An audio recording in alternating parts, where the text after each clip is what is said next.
Now for something completely different. Okay. You're the first people to hear this talk, and I apologize if, yeah. Anyway, this was not a fun talk. This was not a fun talk to make. It gives you an idea of what I might think of this theory. Okay.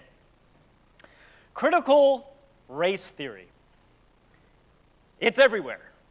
For many, it's a liberating movement meant to bring justice to those who have been historically oppressed. To others, it's an insidious movement that seeks to destroy the very foundations of Western society. Critical race theory's reach is all over our government institutions. It also completely dominates the entire education system. This is in New Zealand. It's in many workplaces, and it's made its way into the church.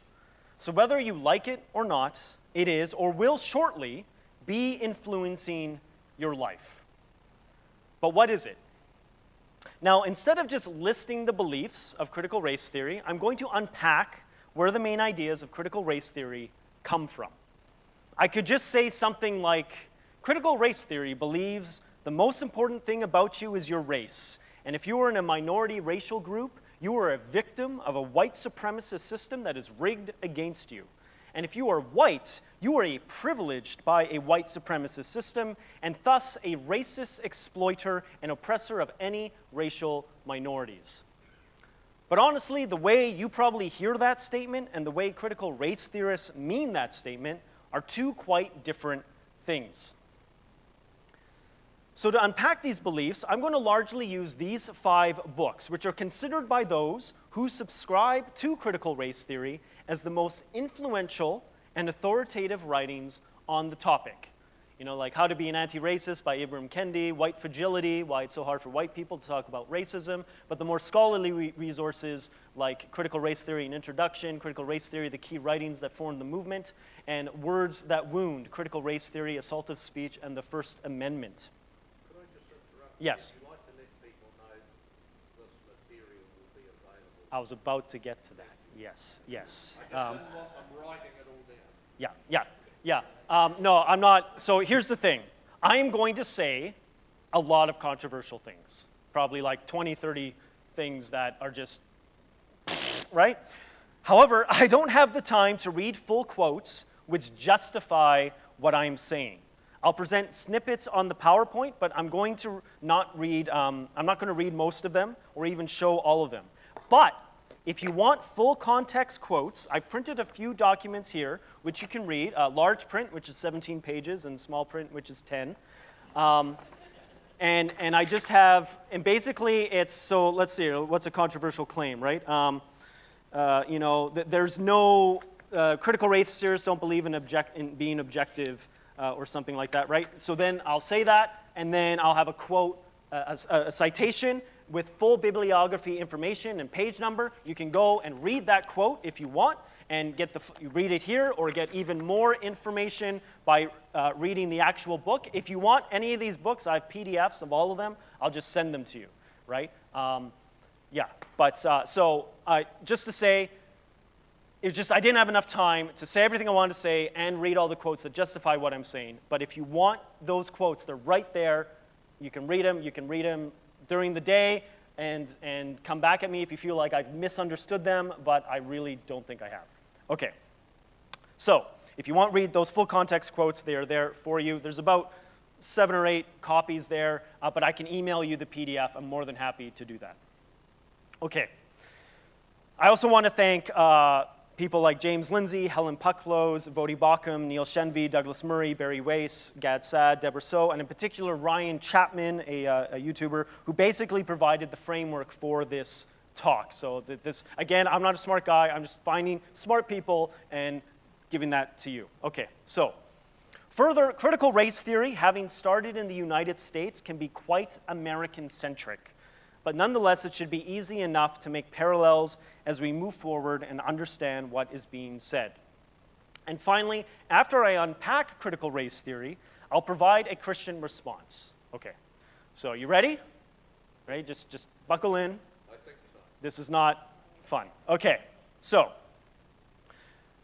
Critical race theorists have a deep dissatisfaction with the, and by the way, I'm going to present this as kind of like in a neutral way, so not until the Christian response will you really start hearing pushback, okay? So don't be like, does he believe this stuff? Like, just that's how I'm presenting. Okay. So critical race theorists have a deep dissatisfaction with the traditional civil rights discourse that came out of the 60s and 70s civil rights era. In particular, they do not like the values that society, Western and American society, took away from the civil rights movement. Rather, they want to take Western society, and in particular America, down a different track when it comes to dealing with race and racism. But before looking at that new track, let's first look at the values critical race theory wants to replace. The first value is colorblindness, which is the attempt to take race and skin color out of your decision-making process. They don't like this. So as an example, if you designed a colorblind law, it would mean the law applied to everyone equally, regardless of race. Or if you wanted to be colorblind in your day-to-day life, it would mean that you didn't give preferential or discriminatory treatment to anyone based on their race or skin color. Critical race theorists, on the other hand, think that while the idea of colorblindness might be a nice idea, in reality, people are far too racially biased for it to work in real life. Therefore, if people think that they and society's laws and structures are colorblind, but in reality they're actually racially biased, then the concept of colorblindness is actually keeping people from truly dealing with racism in society. The second value critical race theorists disagree with from the civil rights era is racial integration. Racial integrationism is the idea where people of all different backgrounds come together, share values, political power, and society itself, while downplaying racial differences and instead focusing on the common humanity in each other. They don't like that idea. It's also commonly called the melting pot vision for society. The reason critical race theorists disagree with this melting pot idea of racial integrationism is they believe that in practice, the dominant majority group effectively destroys the identity and culture of the minority group, which is a process they call cultural genocide. In contrast, critical race theorists want to conserve the traditions and values of minorities by resisting racial integration. Critical race theorists believe that these concepts of colorblindness and integration, as well as the emphasis on downplaying the significance of race in our minds, is not working out for minorities. Thus, they propose going in the opposite direction by trying to normalize something that they call race consciousness. And being race conscious means looking at race with profound significance. It means looking at how you self-identify, how you look at other people, and how you interpret the world and society all through a racial lens. Critical race theorists get this idea from black nationalism, seen in thinkers like Malcolm X, and Stokely Carmichael, who both argued against integration in favor of forming race-conscious collectives that could powerfully stand in society without integrating.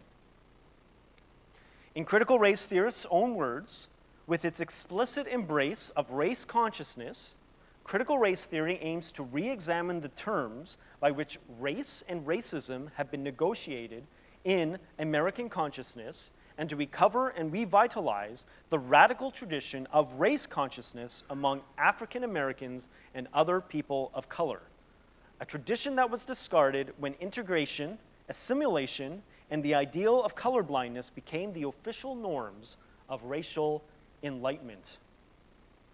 So critical race theorists want to revitalize race consciousness. They want everyone to start thinking about race way more among non-white people, while also using race consciousness to understand the West and the Western way of life in a new way.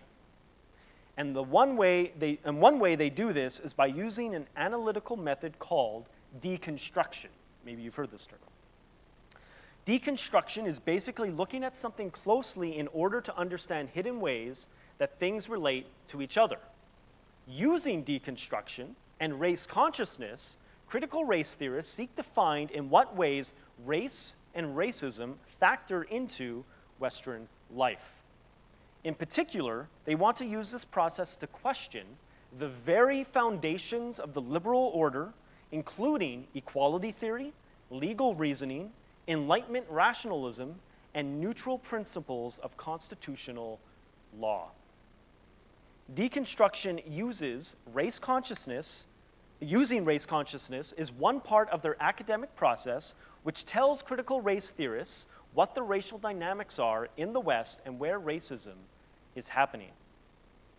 But they don't just want to deconstruct, they want to reconstruct. They want to reconstruct society into a race-conscious reality using critical race theory. Putting it another way, they attempt to construct a social reality and direct operation within it. And so they're basically saying, here's what we know, here's a better alternative, and here's how we can move forward. So hopefully, you were starting to get an idea of what critical race theory is all about. Critical race theorists believe that through the process of deconstruction and reconstruction, through the lens of race consciousness, we can learn how to radically transform the West to make it free of racial oppression. And if that's done, it can be part of a broader goal of possibly ending all forms of oppression. To help make this clear, let's give an example of this deconstruction and reconstruction process in action. An early place that critical race theorists applied this process to was academia itself. Critical race theorists looked at how academia was traditionally done and what values academics were supposed to hold. And they boiled down those values to being objective, neutral, and balanced. This is what's valued in academia. They further argued that these are not universal values, rather, they are white values, specifically values of the white world. So critical race theorists believe that if you, as an academic, try to be objective, neutral, and balanced, regardless of your skin color, your academic voice is white. If your skin color happens to not be white, it just means that you've integrated, remember that word, integrated into the white world, and in this case, effectively lost your racial identity when it comes to your academic voice. So critical race theorists think that this is racist because they think it presumes the superiority of white academic values. In response, they want to put forward their own race-conscious alternative that would be designed to be distinctively not white. And that's a voice that they ground in the concept of authenticity. And authenticity means resisting integrating into the white world. Because if you integrate into the white world, you are being inauthentic. But if you are not white and you remain true to yourself by resisting integration, then you are being authentic. And with that in mind, critical race theorists went on to define their authentic, non-white academic voice as being subjective and political. So critical race theorists, as academics, intentionally reject being objective, neutral, and balanced, because that would mean that they're inauthentically white. So instead, they are expressly subjective and political. And this approach was inspired by an earlier group of thinkers like Karl Marx, Max Weber, Max Horkheimer, Antonio Gramsci, and Michel Foucault. But most specifically from Max Horkheimer, who developed something called critical theory.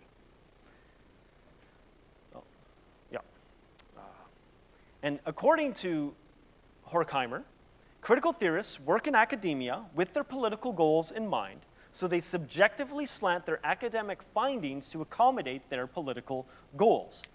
And doing this was part of a broader goal of ending all forms of oppression. So that was an example of critical race theorists' deconstruction and reconstruction process in action. They deconstructed traditional academia and determined that it was white, and reconstructed their own take on academia using influences like Max Horkheimer in a way that they determined was authentically not white. And then they, of course, apply that everywhere, right? As an example, they would look at your workplace and deconstruct your workplace with race consciousness to determine the hidden racial dynamics happening there. And if they determine that there's racism happening, they then reconstruct their own alternative for your workplace that takes race consciousness into account and is designed to take racism out of your workplace. And I guarantee you, they always find racism. So how do critical race theorists come to their conclusions? There seem to be two main sources of evidence and a possible third. The first is to draw on their own personal experiences or the experiences of others. So if you read any critical race literature, they are filled with personal anecdotes of racism, and honestly, they're often quite depressing to read. Like some of these stories that they say that has happened to them is shameful. And so I don't blame them for some of the, I have empathy for why they're so angry at all this stuff. This is also called storytelling, experiential knowledge, or lived experience. You might have heard these terms.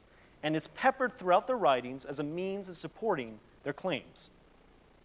The other main source of evidence they point to is unwanted racial disparities in the West, which means unwanted statistical differences between racial groups. So it could be infant mortality rates, life expectancy rates, incarceration rates, income levels, any unwanted group difference. And since critical race theorists are expressly subjective and political, and since their politics are to locate and end racism in the West, they don't objectively look at all the possible explanations for why these racial disparities might be happening. Instead, they default to claiming that all these disparities are caused by racism. A possible third source is when critical race theorists point to historical context. However, this is always done in a subjective political way.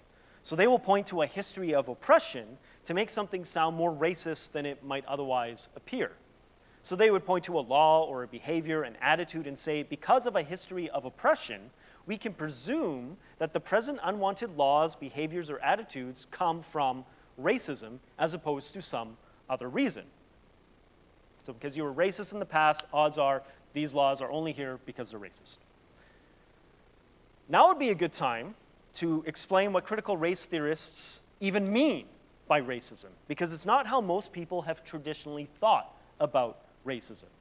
For most people, racism is an attitude of inferiority or superiority towards someone based on their race. I'm better than you because I'm white. You're a lesser person because you're black. That's the classic view of racism. And critical race theorists will acknowledge that this is a form of racism, but they are much more interested in racism in terms of how it relates to power structures. So critical race theorists look at the power structures of society and say, if those power structures have a racial bias, where they are geared to benefit people of one race while also being geared to subordinate people of another race, then those power structures are racist. And anyone who's complicit with those power structures is also racist. And so racism has to do with your identity and how it relates to power structures. If society's power structures benefit you and you're not actively against them, then you're racist. But on the other hand, if those power structures are deemed to be against you, then you're not capable of being racist because you don't have the power of those power structures behind you, and thus you're implicitly being oppressed pretty much all the time. So using that concept of racism, and using the analytical toolkit I just discussed, things like race consciousness, authenticity, deconstruction and reconstruction, being subjective and political, using storytelling and lived experience, critical race theorists examined America and the West and concluded that racism is the pillar that holds up Western society, and thus Western society is inherently a regime of white supremacy. This includes most Western institutions and most aspects of Western life, like our laws, our education systems, culture, economic systems, politics, and yes, Christianity. And they call this idea the status quo. So critical race theorists believe that the status quo of the West is white supremacy, Not an explicit white supremacy, but a white supremacy that is caked into the very DNA of Western society.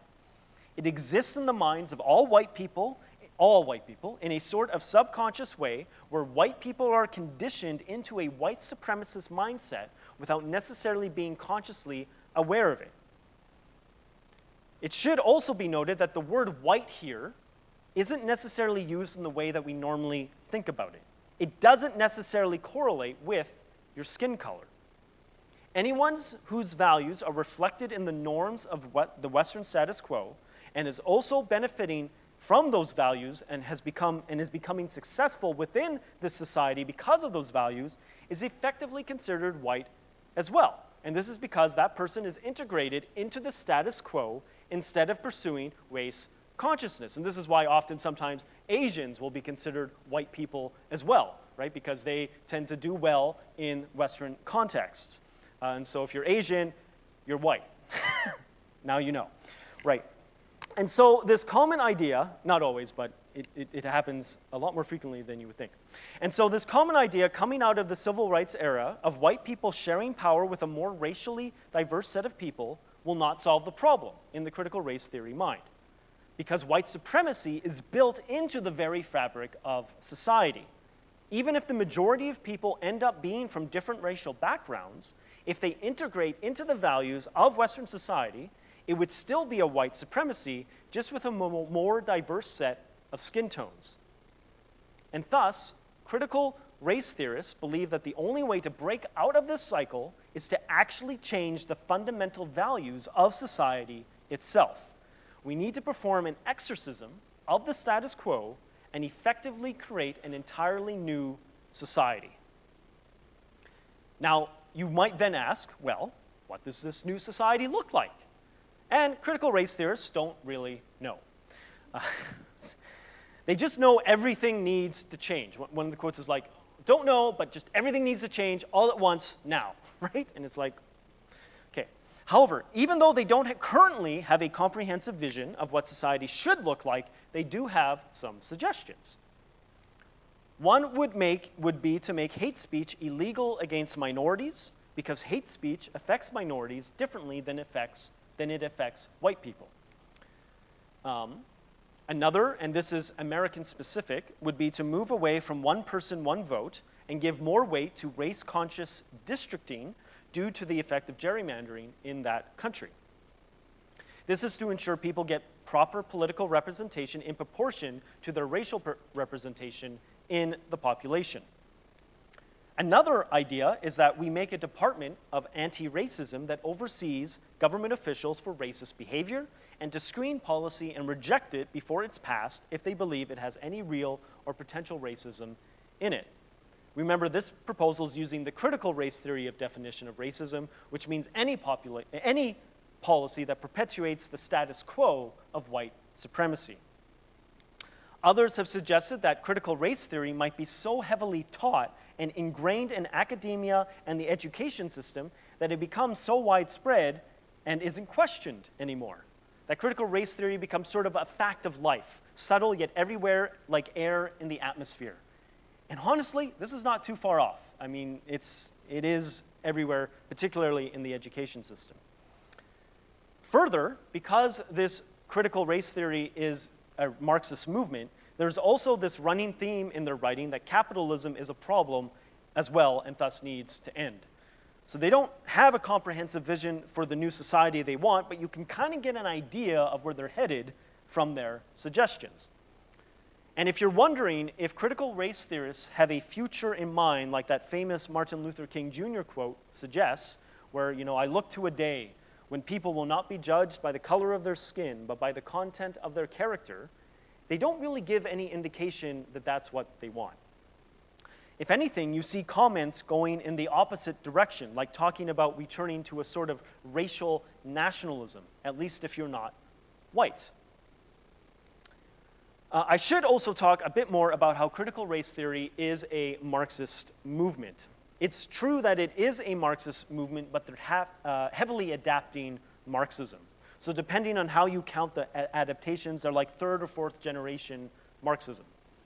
And that's not my opinion. It's something that they're very open about. So this basically opens up a whole new can of worms. At least they're open about it in their books. But quickly, Marxism for critical race theorists means that their worldview splits people into two camps, oppressed and oppressors. And what camp you're in is determined by your identity. So for Karl Marx, it was your class identity. And for critical race theorists, it's your racial identity.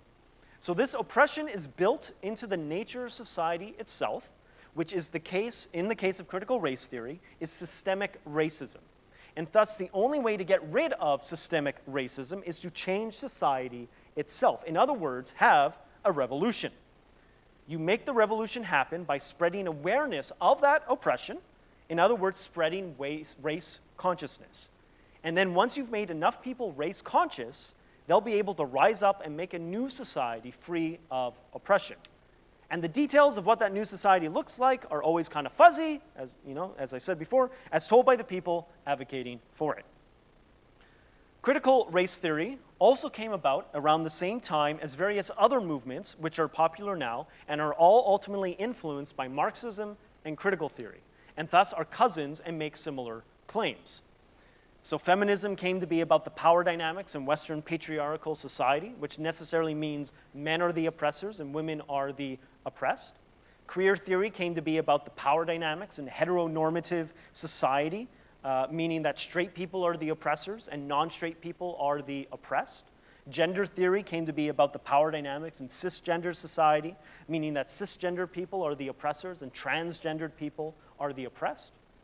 And all these movements have sort of converged on agreement that the problem is the Western system itself. And so the solution calls for solidarity and collective action and spreading consciousness of the nature of this systemic oppression. And then once a critical number of people achieve that consciousness, they can rise up and revolutionize the system and achieve liberation.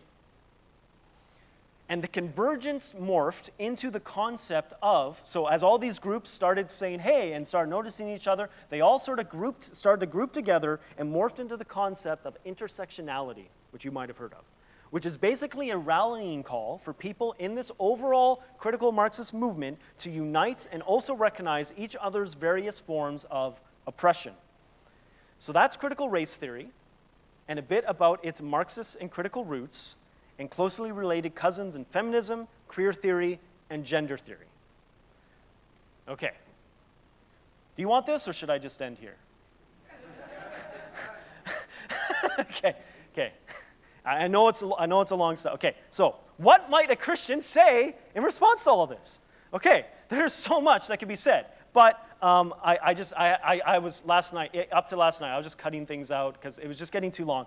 So I apologize if I don't say the things you might want me to say, but I'm going to say some stuff anyway. Okay, so first, this has to be said, not everything that critical race theory affirms is false. Like almost any discipline, there are areas in which Christians can agree with critical race theory. There really is oppression in our world, right? There really are racists, definitely the traditional kind.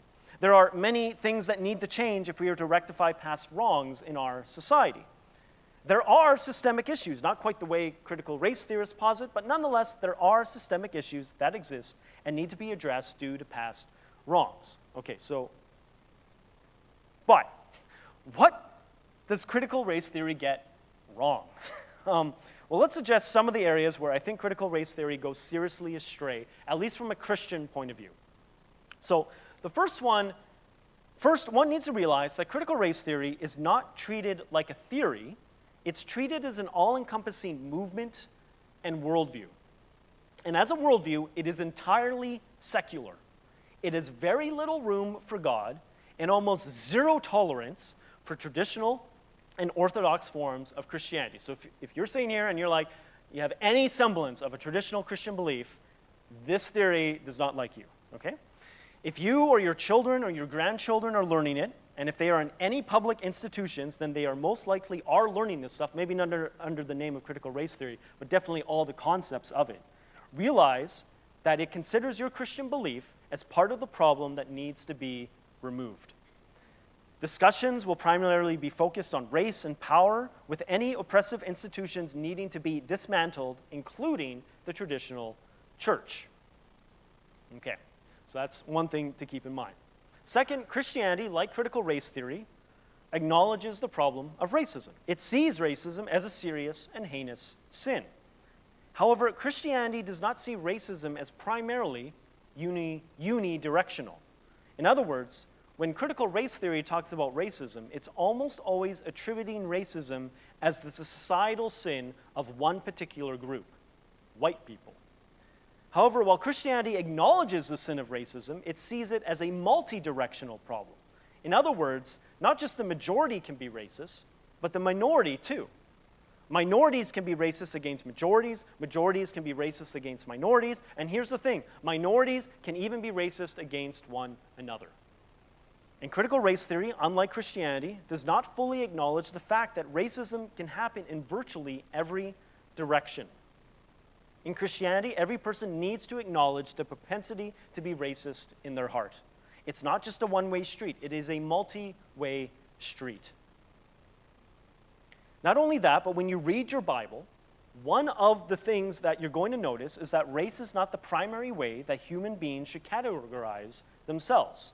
In fact, it's actually kind of difficult to find the concept of race in the Bible itself because skin color is not an important category in the Bible. Far more important in the Bible are the categories of character and faith. What kind of person are you? Are you a loving person? Are the fruits of the Spirit in your life? Are you a believer? Are you not a believer? All these things are way more important than what race or color or ethnicity you are according to the Scriptures. So while Christianity acknowledges that racism and hatred of all kinds is a problem, it does not view us primarily based on the color of our skin or how much power we have, as critical race theory does. Not only that, but when it comes to the terms of human worth, Christianity says, hey, we've got racism as a problem, but we've also got other problems as well that we also need to acknowledge. And not everything can be boiled down to racism or the results of racism. And finally, when it comes to societal change, remember that critical race theory teaches revolution to overthrow what they believe to be a white supremacist society. But the Bible, by way of contrast, teaches that societal change should be based on prayer, peace, evangelism, caring for the downtrodden, and loving one's enemies empowered by the Holy Spirit. These are all the effective ways to bring about cultural change for the Christian. In the Sermon on the Mount, Jesus talks about being salt and light. And so rather than take up our pitchforks and our torches to go burn down a city or our society, Christians are taught to bring about societal change through peace, through prayer, through the influence of our lives, hopefully winsomely, bringing justice to the oppressed and helping oppressors see the error of their ways through love and compassion, much in the same way Jesus showed compassion and love to his oppressor, the Roman centurion. Another concern I have, and one of my wife's coworkers, Ethan Aloy, made me aware of this, is there is a rhetorical strategy that is used frequently by people who support critical race theory called the Mott and Bailey. And it seems to be particularly effective on Christians. The way this strategy works is that the critical race theorist actively works to forward some radical agenda, like deconstructing the entire education system. So this guy's a teacher, so that's why, right? To deconstruct the entire education system and implementing Marxist-style equity doctrines, which is the Bailey position. But then when pressed on their position, they revert back to some obvious non-controversial position like, well, we just want education to be more fair for minorities, the Mott position. And once the pressure is off, they go straight back to forwarding their Bailey position. And I think the reason why this is so effective on Christians is because of the charity we show in disagreement. And as a result, Christians buy hook, line, and sinker into the Mott positions and inadvertently empower critical race theorists to forward their Bailey positions.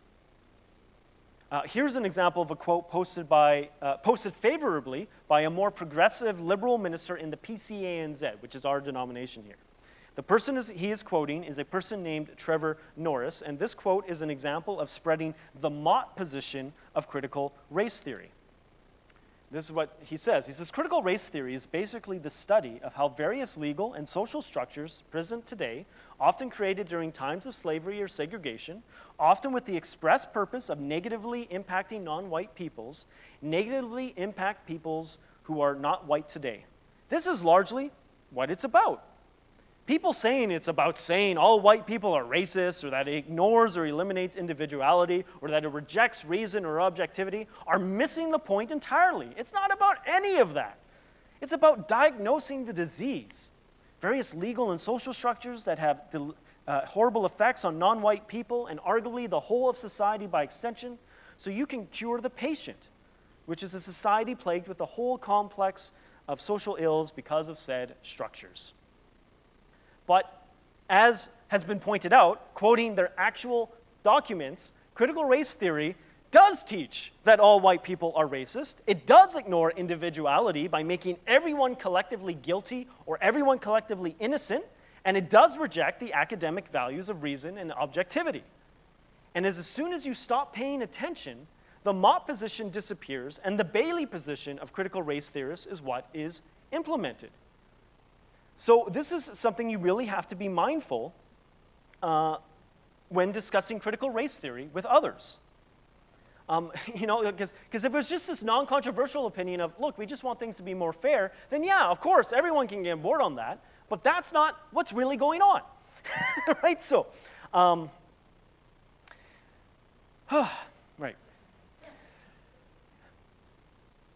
But be aware, the person, so you have to be mindful when you're discussing this with your friends or coworkers or whatever, or you're on social media, which is a dangerous place to discuss this stuff.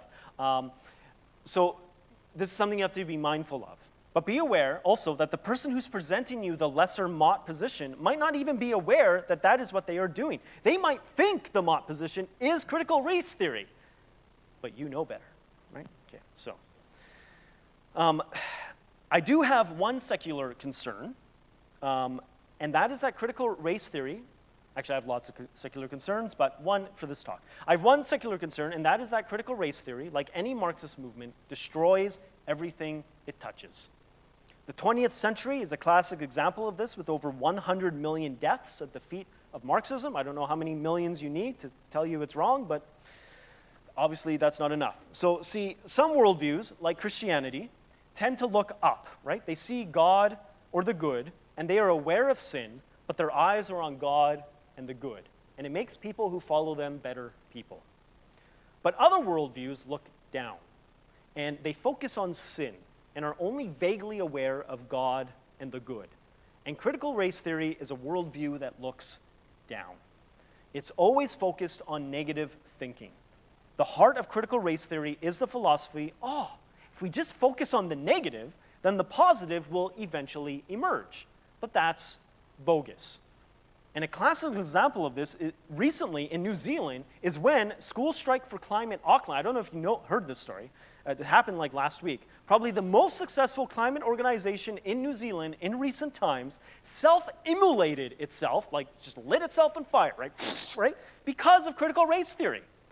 Because the leadership has largely been white, the organization felt it was actually a racist organization and needed to cease existing, right? And it was like, we just need to, because we're white people, we're oppressive, and we are not listening to people of color, and blah, blah, blah, so we're just done, right? And so now, not only are minorities oppressed, now they need to solve the entire climate problem themselves, right?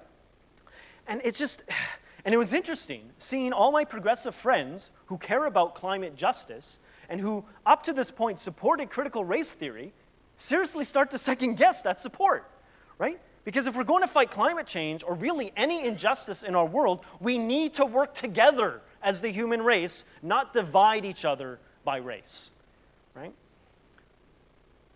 Okay, so critical theory isn't the answer to our societal problems of oppression, racism, injustice. But here's the thing. As I said before, there really is oppression in the world. There really are racists. There are many things that need to change if we are to rectify past wrongs in our society. There are systemic issues, not quite, like I said, the way critical race theorists pose it, but nonetheless, there are systemic issues that exist and need to be addressed due to past wrongs. And just so you don't think I'm like downplaying all this stuff, Here is one obvious example, though many more can and should be said. And you might have heard about this in the news recently.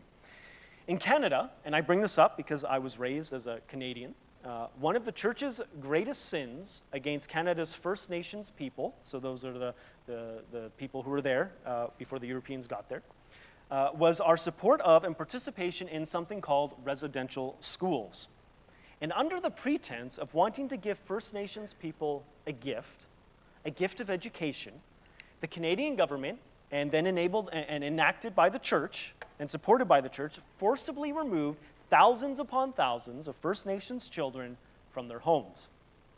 And this was kind of a cultural genocide, a real cultural genocide, not a critical race theory cultural genocide, an intentional way of, through education, to uneducate or de-educate an entire generation of people, to destroy, purposely destroy their own understanding of their own culture, their own language, their own heritage and history, and religion.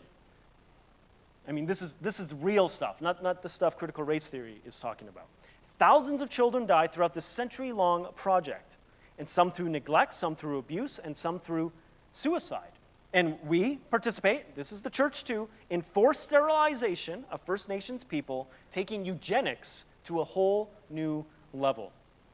And just over a month ago, a mass unmarked grave of 215 First Nations children was found at an old residential school. These were kids that just disappeared, right? A horrible truth hidden for decades. And literally just yesterday, on the news, just yesterday, it was announced that another 751 unmarked graves had been found at another residential school. And the sexual abuse done to the children in these schools was horrendous as well.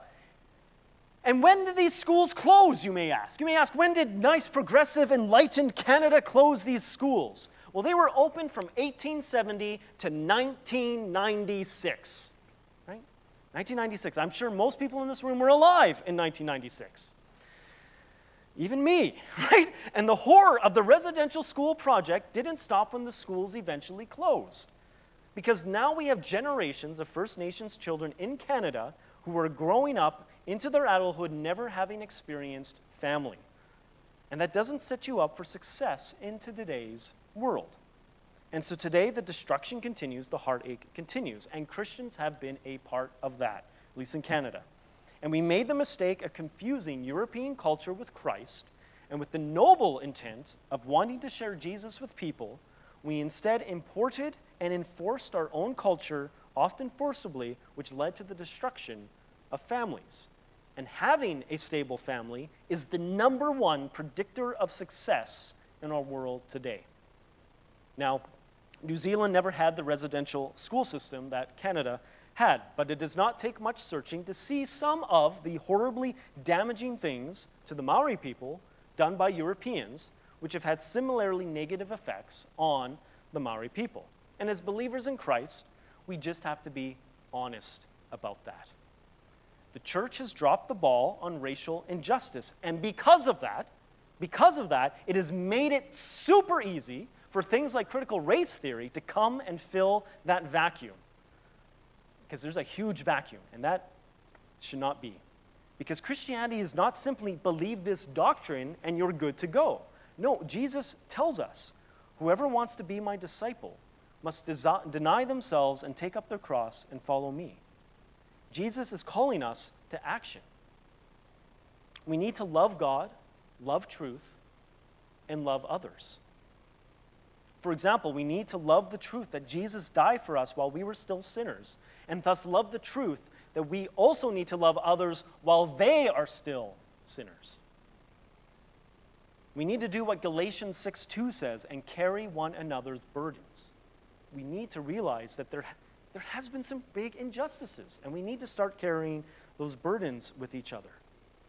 But here's the big difference between critical theory and the gospel. The gospel teaches us that people can change.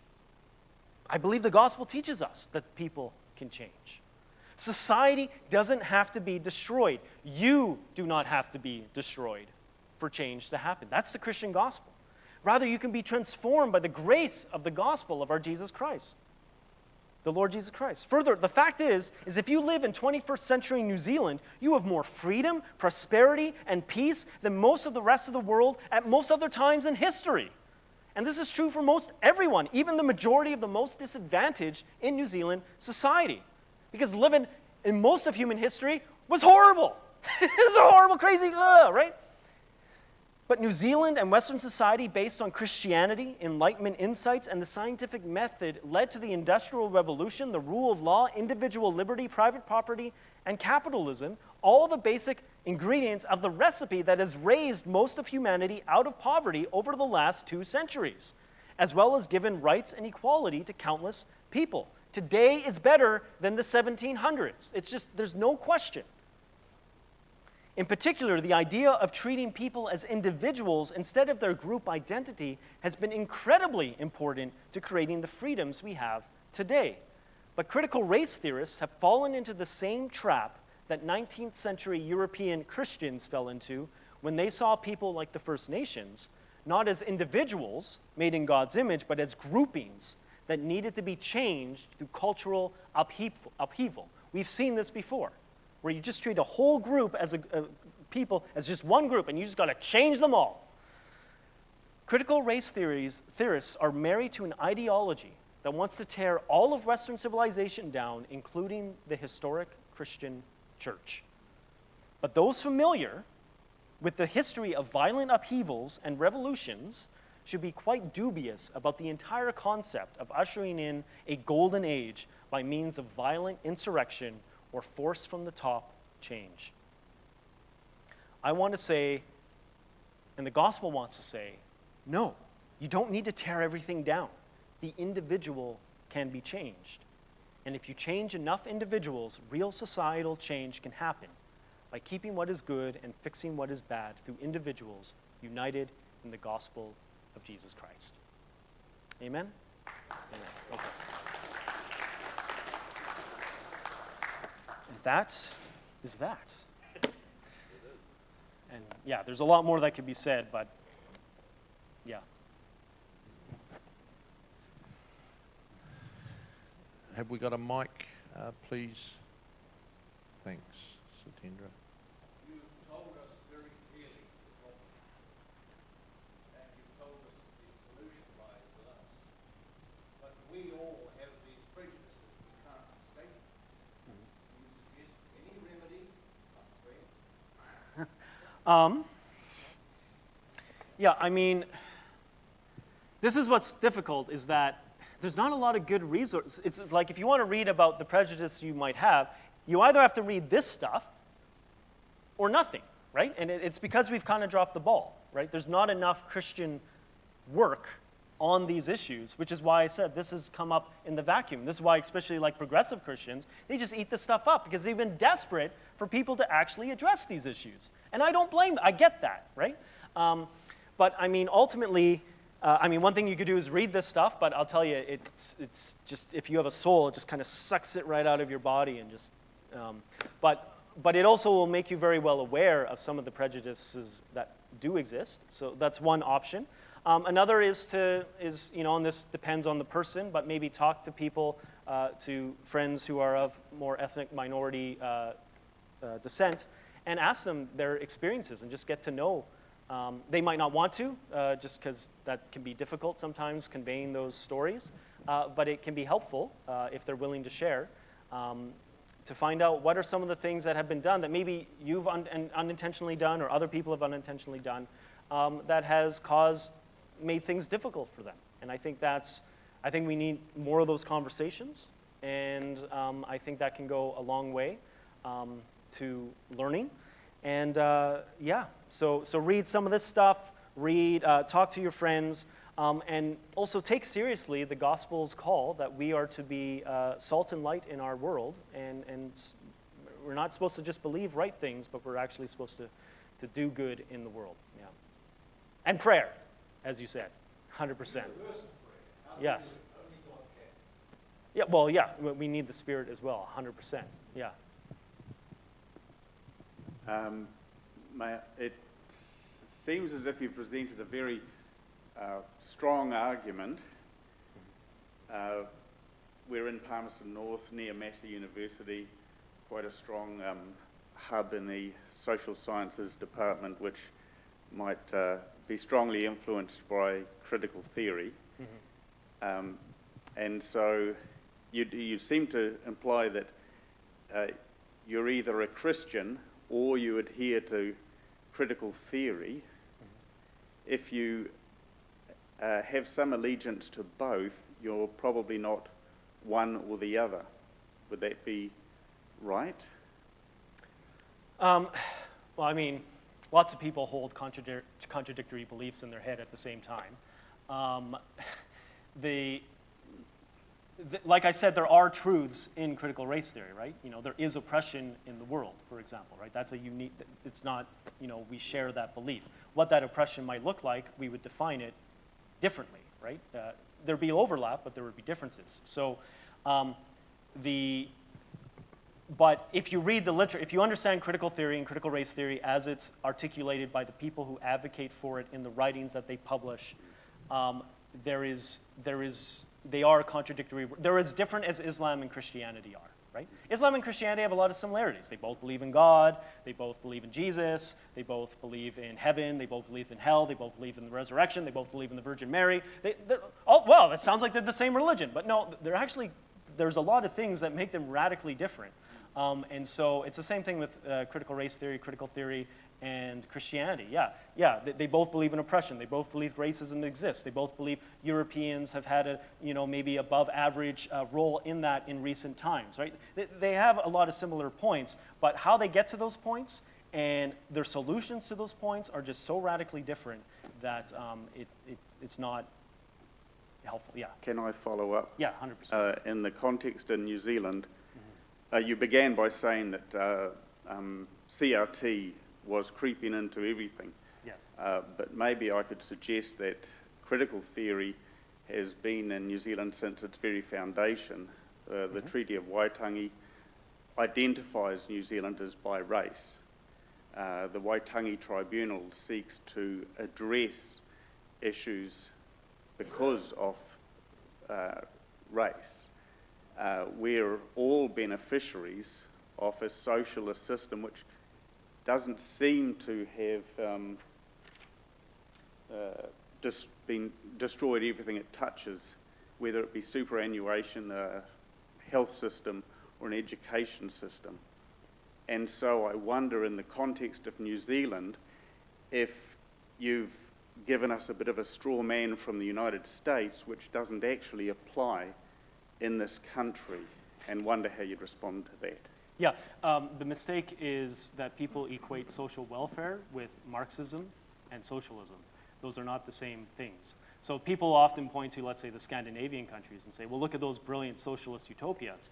They're not socialist utopias at all. They're the most capitalistic countries on planet Earth. They just have an immense social welfare state because they believe that the economic benefits they gain from their capitalist system should be shared equally amongst their people. But that's not socialism, that's not Marxism, that is having a social welfare state, that's caring for your fellow person. So New Zealand also is an extremely capitalistic country. It's not a socialist country. It has social welfare programs because people care about their fellow person, but that is different from the ideas of Marxism and socialism, at least in its technical sense.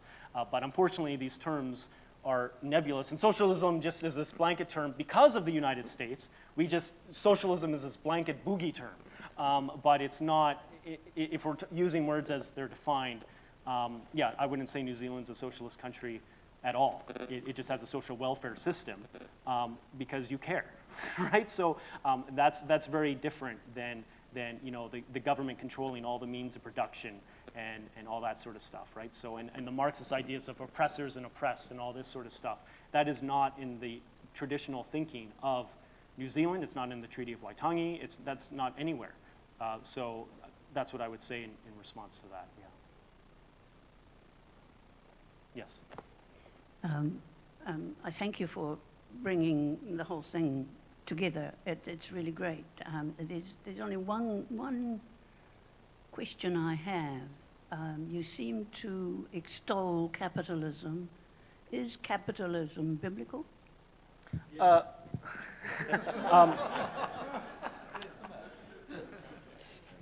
So my expertise is in economic theories in the Bible. So I don't know if capitalism. I've heard arguments.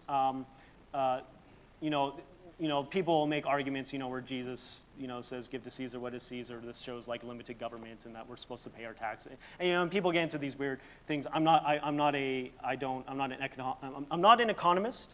I've never studied economic theories in the Bible, so I can't give you a knowledgeable answer. Obviously, someone here can. But but I would. Capitalism, of course, has its problems. Obviously, if everything was 100% perfect in capitalism, there wouldn't be some of the major problems we have in, let's say, housing or something like that. I'm just going to dig myself in a hole. I don't know enough about economic theory. Yeah. So I apologize. It could be incredibly anti-biblical. I don't know. That's probably something I should understand, especially because I'm a pastor. But I don't, and I haven't researched it. Yeah. Yeah. Mark, I just wanted to pick up on a thing on the first comment about racism. Racism is a form of prejudice, and I've lived on 4 continents, and wherever I've found people, I've found some form of prejudice, one way or another. And as a white person with German heritage, however, I would far rather share a house with someone like Nelson Mandela than Adolf Hitler.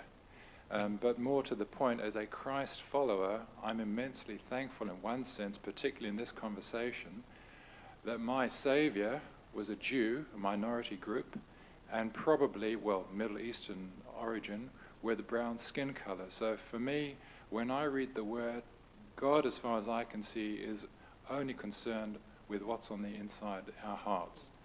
And that's just good enough for me. And that's where a fundamental conflict comes between critical race theory and Christianity, right? Because critical race theory would disagree with what you just said. So and that's where some of the conflict comes. Yeah. Yes. Yeah. Yeah. Yes, because for how racism is defined, often with discrimination, prejudice with power is racism more fundamentally in critical race theory. So the idea that a minority could be racist doesn't exist. If they are racist, they're only racist against themselves, right? So they can't be racist against white people, for example, because white people are by nature the oppressors. And it doesn't matter what's in your heart, doesn't matter what you do, doesn't matter what you say, you're part of a system that oppresses people, namely people of color and minorities, right? So what's inside the heart is irrelevant. The thing is because it's a Marxist movement, it has a materialist view of history, which is the idea that all there exists is the material world, and all that happens is material. So ideas of like having a soul or a conscience or all these types of things are kind of not taken into account in any sort of Marxist system. So what's inside of you doesn't really exist. Yeah. So I'm hesitant to grab the mic because I think it probably represents power in a public meeting, but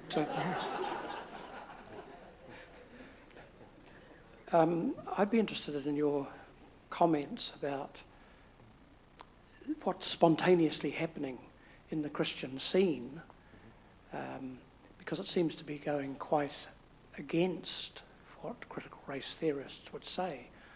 I reflect that my last parish, Greyfriars in Mount Eden in central Auckland, which I used to describe as the most European of our churches. But when I left, would have had a dozen ethnicities and cultures, and on subsequent visits, I'm so impressed at the warmth of genuine conviviality and friendship that's taking place, that's spontaneously flowering in that context. Steve, you could comment how many ethnic groups there are in this church. language. What would it, 24? And I would point to this as being a reflection of the way Christ unifies and crosses racial barriers, unifies people, and that we're on the way to that glorious vision in the book of Revelation of people from every tribe, ethnicity, and language worshipping the Son of God. What would you say to that? Yeah, I mean, I know our church is. Stuart, are you here? Yeah. Like, how many? Yeah, we have 32. Haha. No, it's not a competition. But, we have 32 nationalities in our church. I was a minister in the Asian context for 15, or as a member and then as a minister for 15 years. I think what the beauty of the gospel is that it unites all sorts of people. And here's a cool observation about Christianity. While every other major religion is still tied to its cultural beginnings, where it started and took off, Christianity started in the Middle East, moved to Europe, moved to America, now moved to Asia, and is now in the global south. It moves because it connects, it resonates. It's not tied to any particular culture. It's not tied to in any way because it's an incarnational religion. It goes and it adapts, and because race and ethnicity doesn't matter. It matters, but it doesn't matter as much as being united in the gospel and the love of Jesus Christ, right? And so this is the beauty of the Christian message, and ultimately I think is the best hope for bringing unity and peace between people from all different backgrounds. Yeah. Oh, sorry. Yeah, and then yeah. Sorry, just so one of the words that's foremost in our society now is inclusivity or inclusion. Yeah. So is that something that's driven by critical race theory? I mean, and also in terms of the church being inclusive, what are your thoughts about that? Obviously, it's not an either or and. There's something good about that, but there seems to be some dangers in this. So your thoughts on that, please. Well, I mean, ultimately, the gospel is meant to be inclusive, right? Unfortunately, it's a word that's kind of been co-opted, kind of like the rainbow has been co-opted by a community and so it doesn't mean God's covenant with earth anymore. It means other things, right? And so in the same way, the word inclusive has kind of been co-opted. And inclusive is often used, particularly, let's say, in a more progressive church setting, to say they ignore sin, right? They ignore things that are wrong for the sake of we want to be inclusive. And I would say that the gospel is inclusive. Everyone is welcome. Everyone can belong, all this sort of stuff. But God still has certain standards, and there's certain things that we need to call out as sinful. But it doesn't mean we can't love you, break bread with you, commune with you, do life with each other, and all that sort of stuff. So the dangers is in our society, mere disagreement has translated into you hate someone, right? So if I disagree with anything that you say or do or anything that you tie to your identity, if I just disagree, it doesn't matter if I love you, cherish you, do everything, sacrifice, lay my life down for you, it doesn't matter if I do any of those things. If I disagree with what you're doing, I hate you, right? And that idea has come definitely from the critical theory, maybe not critical race theory exactly, but definitely from the queer theory and the gender theory, which they're all offshoots of critical theory, which comes out of Marxism, right? So this is where the generations come from. So it comes from that worldview, but it also comes from, it comes from a lot of scholarship will question whether Scripture really does say certain things and all this sort of stuff, and so there's that element as well. You can't ignore that. And is the Bible even authoritative? Because if the Bible's not authoritative, then where are you going to get how you believe people should live? Well, you have to get it from somewhere else, right? And that often is some cultural worldview or philosophy, which in our culture, critical theory and Marxist thought is definitely one of the big influences. So that then affects how they interpret the word inclusive. Yeah. I don't even know if that's what you're asking. Thank you, Mark. I think we do need to stop there. I realised it was a big ask to ask him to talk and then respond to questions. But Mark will be around. so you can talk to him through the rest of the day. I want to say we were due